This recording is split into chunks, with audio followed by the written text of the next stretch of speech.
What's up, everybody? It's shameless plug time. So thanks for checking out the podcast, Going Full Nerd. Make sure you like, share, and subscribe everywhere possible. So look for Going Full Nerd on YouTube, Facebook, Instagram, goingfullnerd.com, and my Twitter handle, ONYXXX1969. You can also listen to the audio version on its home, Anchor.fm, but also on Pandora, Spotify, iHeartRadio, Apple Podcasts, Google Podcasts, or wherever you consume your podcast listening pleasure. Hey guys, let's get on with the show.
Okay, let's not freak out, everybody. We got a little problem here, and I'm using something that I don't have a business using. So let's go ahead. Let me see if I can get this microphone thing working correctly, because my audio right now is not all that great. So let's see, what am I doing wrong? Oh my gosh! I hope everybody can hear me good. This is something I know, but the audio quality right now is not. Is it better? Okay, that I think is better. Hopefully. Okay. All right now. All right. Whoo! I can't help myself but have stuff messing up. It's like, oh my goodness. It's like right now my light is so bright. It's like, give me 1 second, guys. Give me 1 second.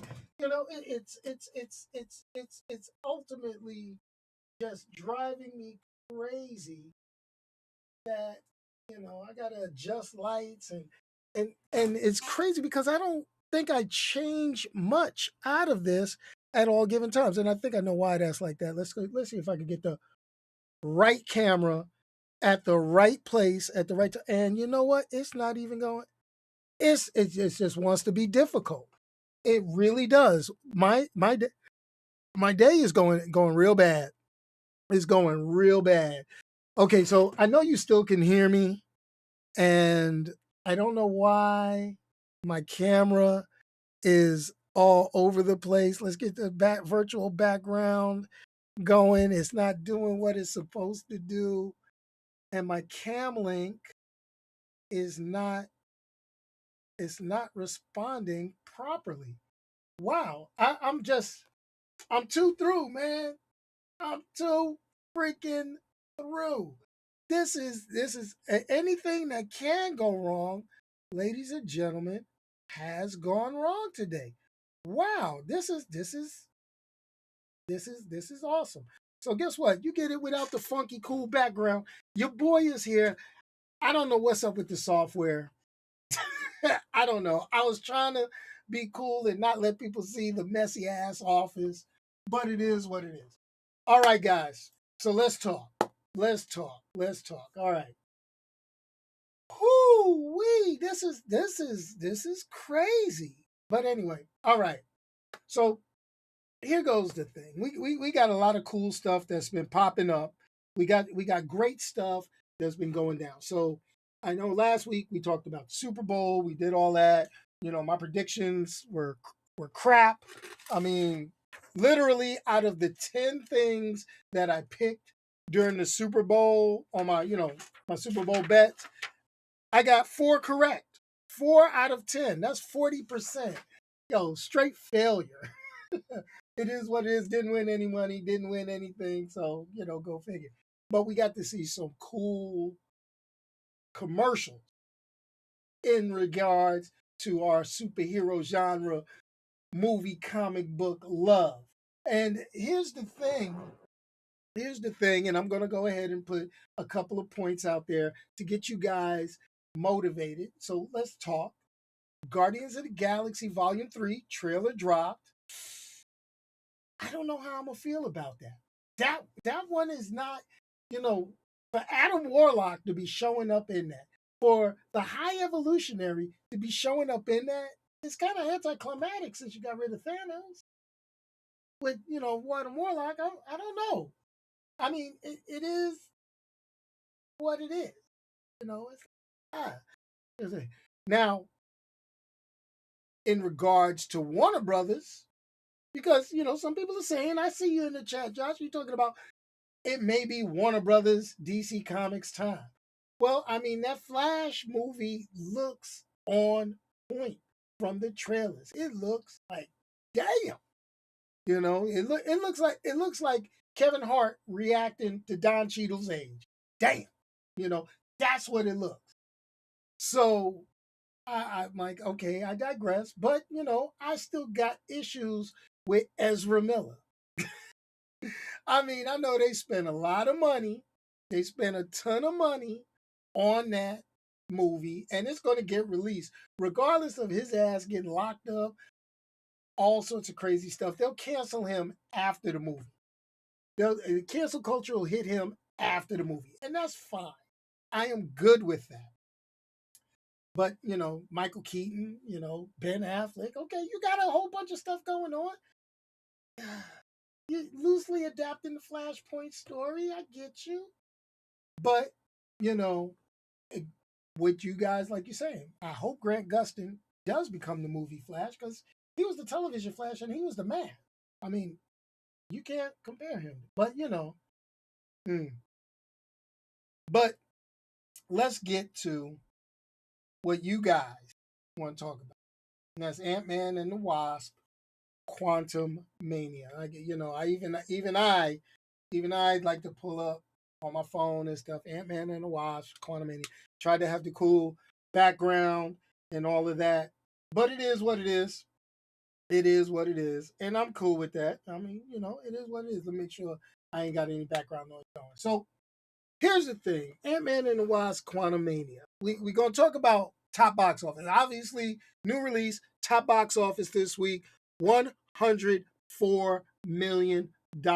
We're almost getting back to pre-pandemic movie earnings, 104 million, but but that's only because it came out.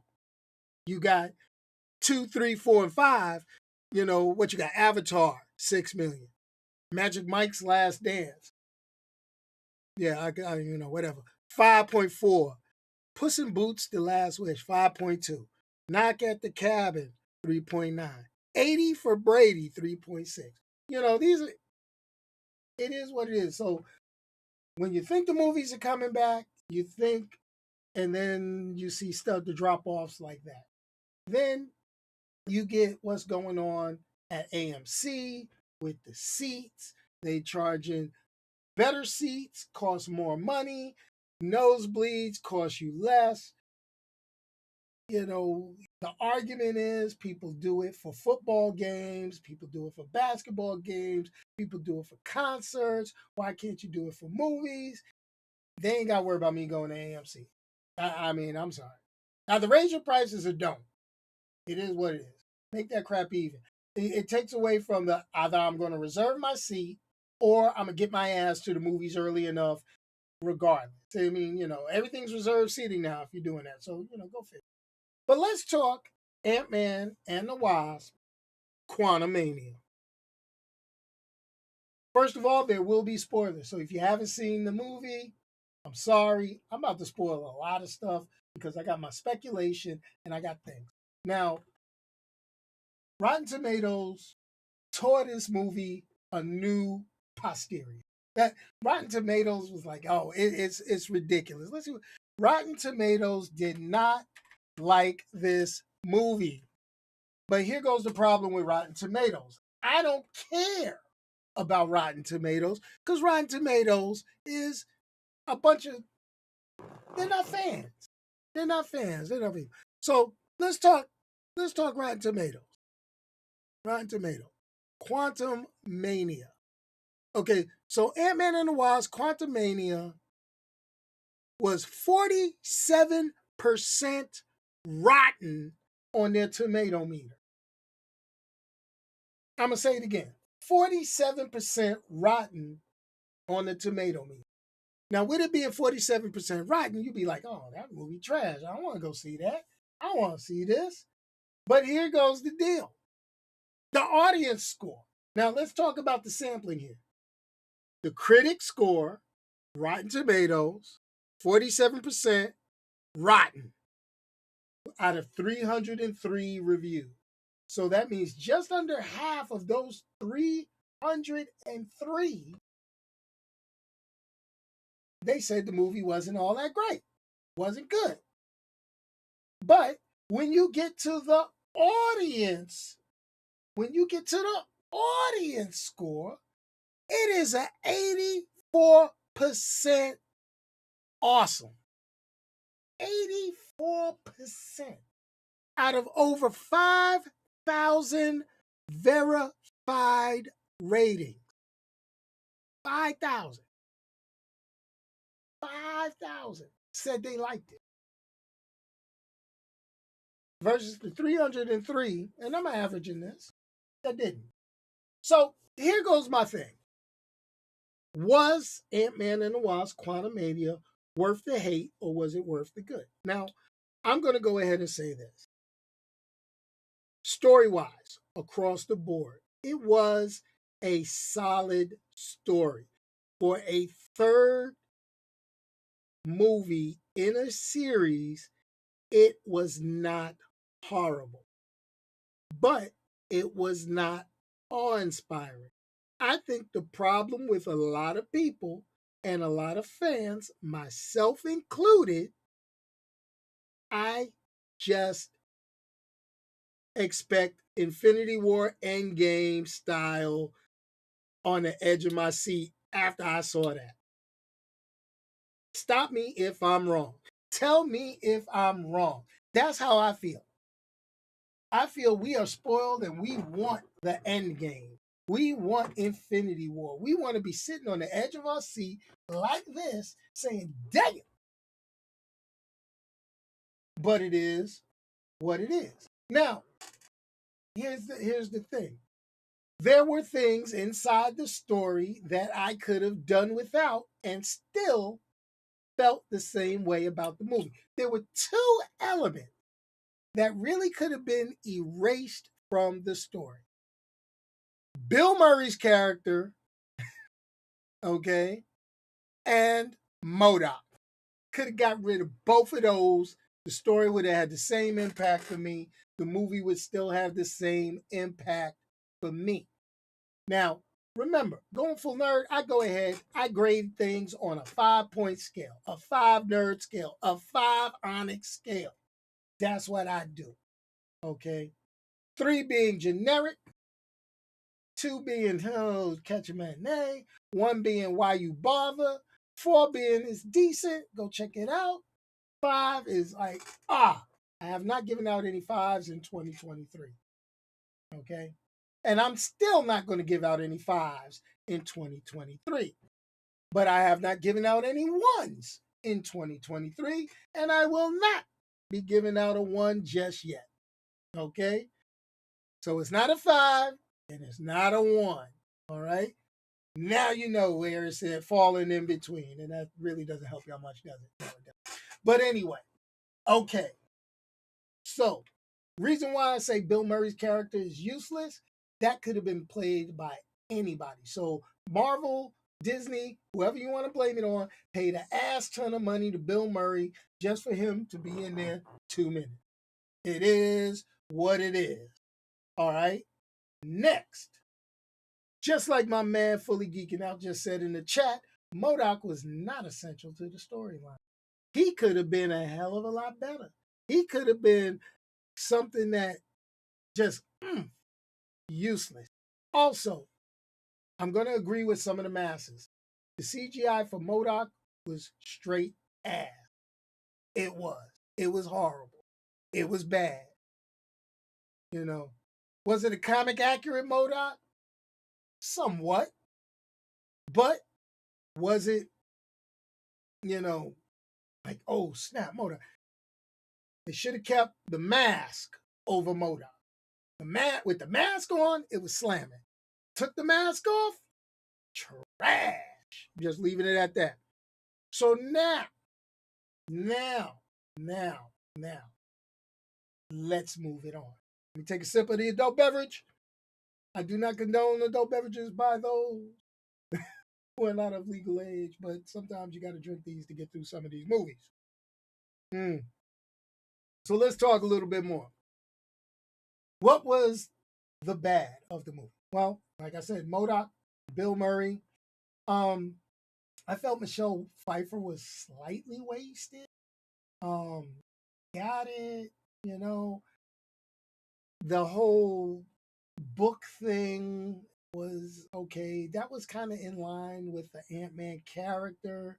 The people, I'm like, okay, I get it. But the angst and the issues with the daughter and Ant-Man didn't really feel like it carried over much from Avengers Endgame, from the previous Ant-Man. The emotion from Endgame was not there between Ant-Man and Cassie, between those two characters. And I understand, yes, you got the events of the snap, you got, the events of Falcon and Winter Soldier, or Captain America and the Winter Soldier, whatever you want to call it. I get it. And you carried a little bit of that into the movie. They could have left it out. All right. So, and the infatuation with the quantum realm.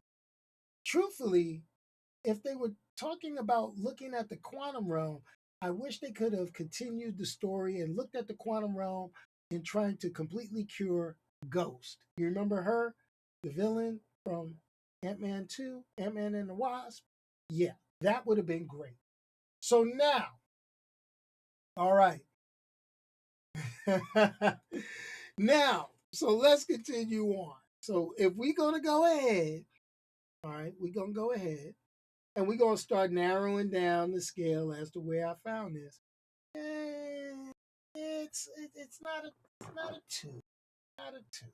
Not a two. It's a little bit better than that because of a couple of major performances. Could care less about the performance of Michelle Pfeiffer. Meh. Michael Douglas, he had his moments in there. Got it. Old girl that played Cassie, meh. Paul Rudd was Paul Rudd. Lovable, goofy, that's what he is. I dig it with the Ant-Man character. Now, let's get to the nitty gritty. What saved this movie? Special effects were 100% on point. Oh my goodness. My goodness. Just the visuals of the quantum realm and just all of that slamming. Talk a couple of Easter eggs in a moment. I was like, okay, I could dig this. The special effects, the CGI, all good. But the next best thing, the fight scene between Ant-Man and Kang. That epic battle was nice. I dig it. The fight, the way they did, the dialogue from Paul Rudd to my man was dynamite. It felt genuine that Ant-Man was pissed. It felt genuine. Okay.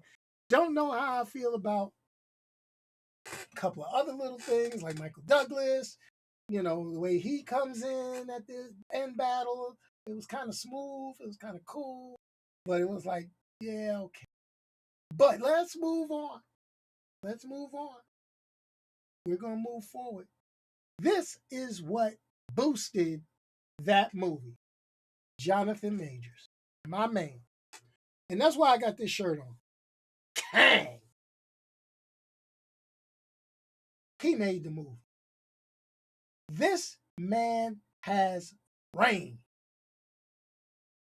When you see this movie, he goes from a calm, like, okay, demeanor to over the top 100%. Dude has range. Dude can switch between personalities, and it makes you want to go ahead and say he might need to be checked out. Because between the acting as Kang in the movie itself, the acting as He Who Remains in Loki season 1, and the after credit scene, the first after credit scene, and oh, by the way, the second after credit scene. Yes, there's two, so don't drink a big beverage if you haven't gone. Now, but what does this mean? Are y'all ready for the Y'all ready? Are y'all ready? Are y'all ready for the spoilers before I get to my rating? Spoilers. And the spoiler is essentially going to come from the first after credit scene. Okay. The first after credit scene, hey, it's an Ant-Man movie. Ant-Man wins. They didn't do the whole heroes lose because it's probably not going to be an Ant-Man 4. You know? But Ant-Man wins. That's the spoiler. But that first after credit scene, when longtime comic book fans got to see 3 Kang variants. Remember that line from Loki? You think I'm bad? Wait till you see my variants. Oh, my God. My mouth hit the floor. Hit the floor when I saw Rama Tut show up on the screen. Jonathan Majors as Rama Tut. Oh, my God. If you don't know Rama Tut, you need to read some Fantastic Four comic books. We're going to talk about Fantastic Four a little bit more. Then you saw, I had to look on the internet after I watched it, but Scarlet Centurion. Oh, another version of Kang. Ooh, looking real spiffy. Look better than Cyborg from Justice League. Just saying. Look kind of like it, but better. CGI was on point. And then you saw with the big Nefertiti hat. You saw it. The big Nefertiti hat on top. He had it right up here. It was like this big, yo. Immortus. And those 3. And then to pan out to see the Council of Kang. Oh my God. Yo. Hey, yo. I lost my mind. I'm sitting there holding it in. I wanted to scream at the top of my lungs and be like, yes! Because that brought up something. If you notice, Kevin Feige been making a lot of announcements this past week. And he started saying he's going to have a Fantastic Four announcement real soon. So, comic book aficionados, we all know that Kang is a descendant of Nathaniel Richards, who is the father of Mr. Fantastic, Reed Richards. Fantastic Four. Now, we've seen a version of Reed Richards inside of Doctor Strange and the Multiverse of Madness. Now, I'm trying to figure out how we go from Pearly White, Reed Richards in Multiverse of Madness, to Jonathan Majors, Chocolate as Kang the Conqueror. Well, that's the word. Variant. And if you watch Disney Plus and if you watch Loki, you know, variants can take all shapes and sizes. Sylvie, female Loki. Loki, the alligator. They don't all have to look alike. They don't have to be all similar. Right? Right. So, what is my deduction for this? Now, here's the thing.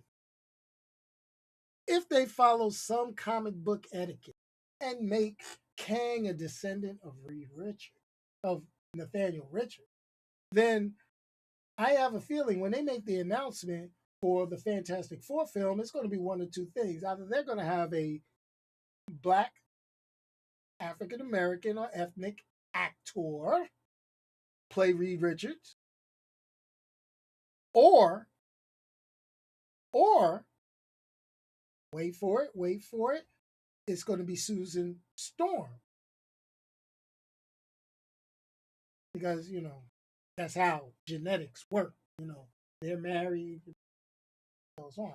But see, the groundwork they've already laid in the MCU with Tony Stark discovering the time travel, it makes it a little bit difficult for Kang to be a descendant of Nathaniel Richards, who invented time travel. So is Kang going to be a descendant of Tony, which would mean that the little girl Morgan gets with a brother?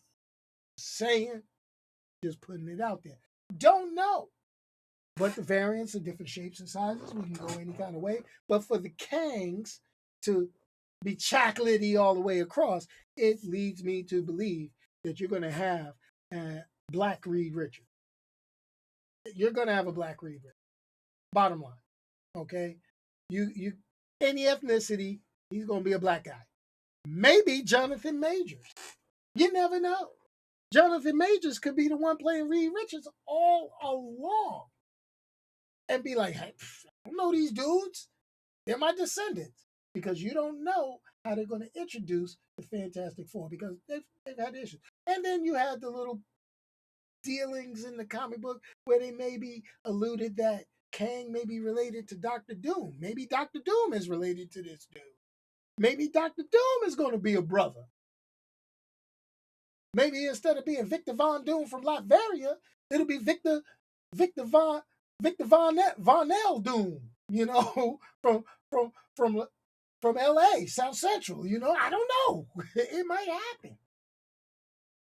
But it is what it is. That's going to be the key. So, speculation from this leads me to learn, especially since I saw Rama Tut in the thing, the first villain in the Fantastic Four movie will not be Doctor Doom. It will not be Mole Man following the comic books. I have a thing. It's going to be Rama Tut. That Reed Richards is going to be trying to get through with the help of maybe Hank Pym. They're doing the quantum realm stuff. So maybe they're trying to, figure out how to do all this stuff because they used the quantum realm for time travel, back in Avengers. Maybe they're trying to figure something else out and do something else. And then what happens? Maybe somebody's trying to bring back Tony Stark. Don't know. But we got a lot of stuff that could happen, which will lead to Secret Wars, right? And the Kang Dynasty. So we don't know. We don't see enough.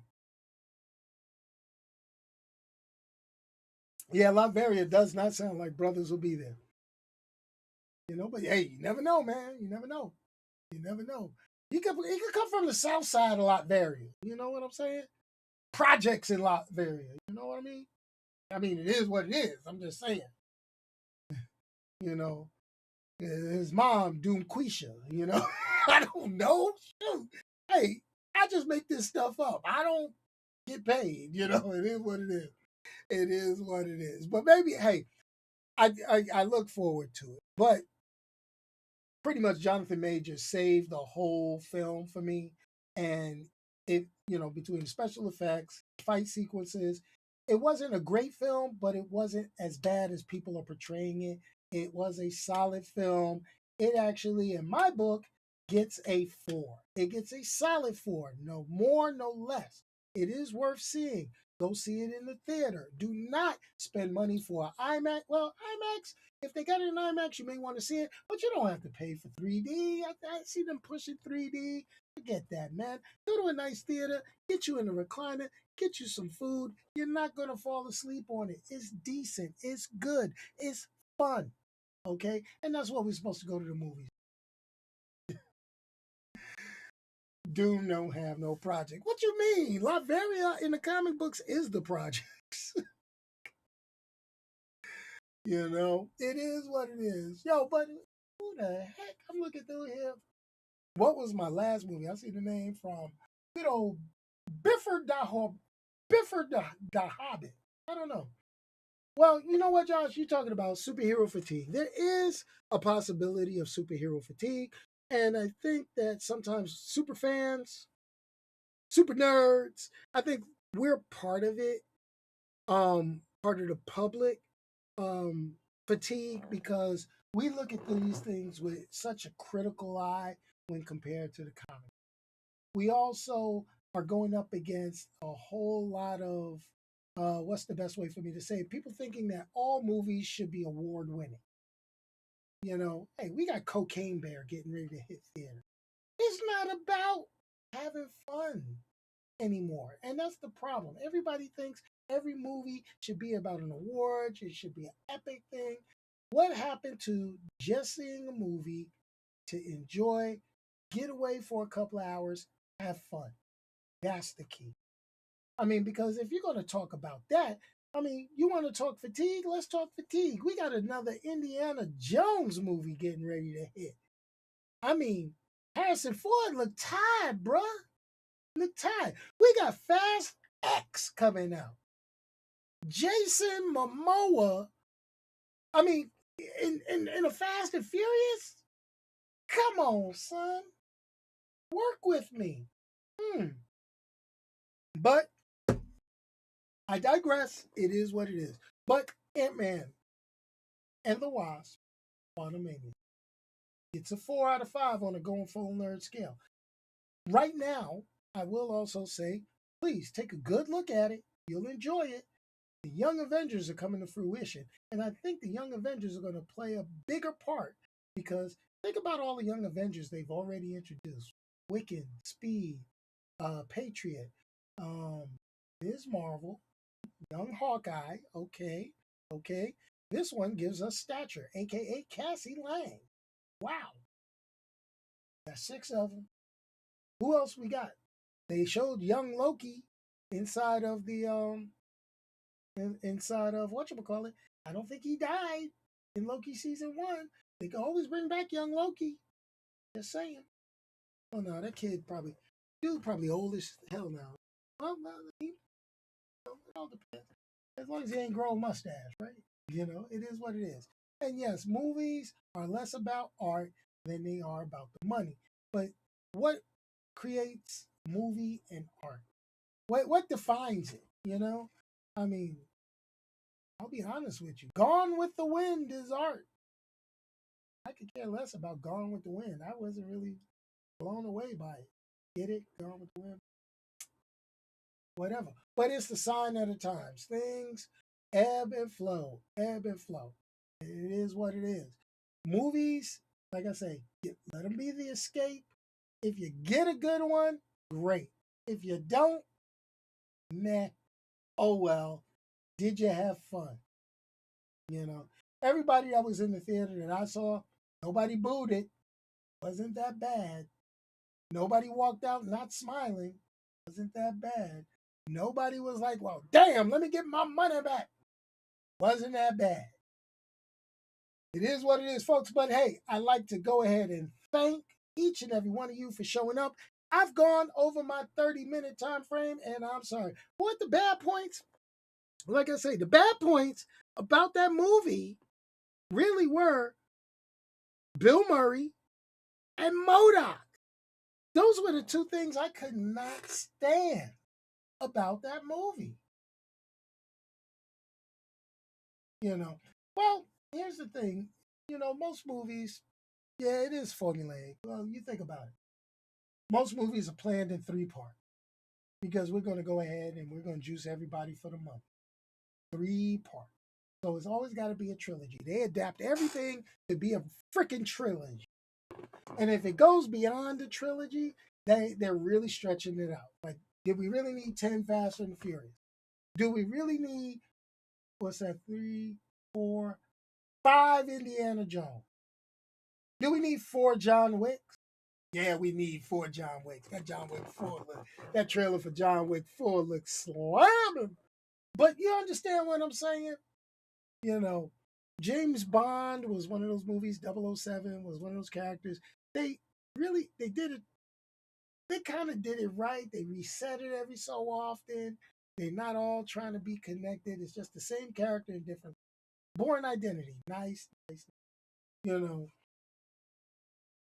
the Batman movies, a little bit too much, you know, because we keep getting Batman reset. The Superman movies, we keep getting Superman reset. I mean, think about it, folks. Think about it. All right?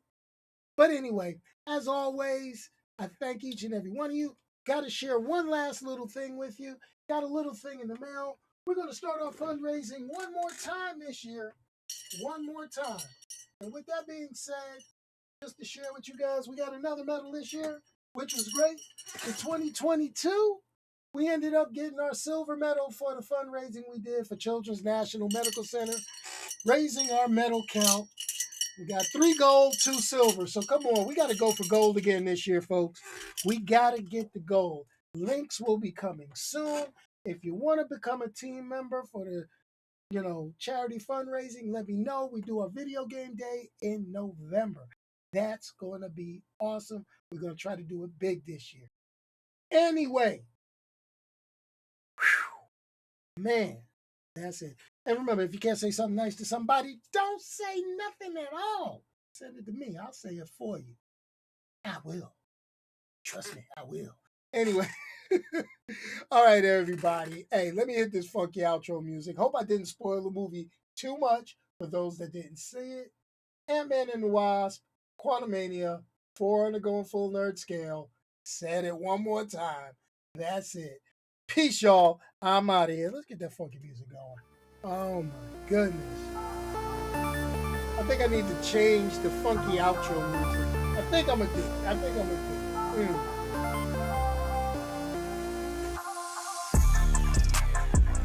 Oh, man. Other than the technical difficulties that started in the beginning, hey, I greatly appreciate each and one of you for hanging out. If you haven't already done so, please hit the video with a like, share it with friends. I got to get it. You know, this is how I move up in the ranks, and this is how we get more cool stuff to do. Because, you know, this stuff comes out of my pocket. You know, my pockets ain't deep. You know, I put a lot of it to charity, but we gotta get the rest of it. You know, we gotta get a little more in here and get a little something. You know what I'm saying? And if you're here, you know, there should be. If you're watching the video replay, you hang around for the after credits, which this is like my after credit. You go look over here. There should be a subscribe button. There's a couple of videos down there that you can take a look at. It is what it is. But anyway, peace, y'all. I'm gone. I'm really gone.